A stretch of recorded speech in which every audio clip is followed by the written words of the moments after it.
देश दुनिया की ताज़ा खबरों के लिए खबर प्लस को सब्सक्राइब करें और पाएं ताज़ा खबरें लगातार।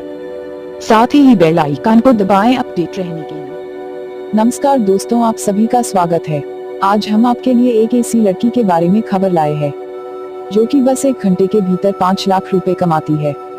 आज के दौर पर जहां घंटों भर काम करने के बाद भी सिर्फ कुछ हजारों रुपए ही मिलते हैं, वही एक ऐसी लड़की भी है जो न कोई नौकरी करती है और न कोई बिजनेस, पर फिर भी कमाती है लाखों रुपए। हम जिस लड़की की बात कर रहे हैं उस लड़की का नाम है चेल्सिया। ये लड़की सिर्फ दिन में कुछ घंटे गेम खेलती है और गेम खेलते खेलते उसकी लाखों की कमाई होती है। दरअसल यह लड़की ऑनलाइन गेम्स की दीवानी है और रोजाना ऑनलाइन गेम खेलती है, और वो भी लाइव। वह जिस समय गेम खेल रही होती है उस समय उसे लाखों लोग लाइव देख रहे होते हैं। गेम में लाइव स्ट्रीमिंग के दौरान विज्ञापन और स्पॉन्सर बहुत ज्यादा मिलने पर इस लड़की की आराम से लाखों रुपयों की कमाई हो जाती है। इस लड़की के गेम की दुनिया में कुल 48 लाख फॉलोवर है और यह आंकड़ा दिन ब दिन बढ़ते जा रहा है।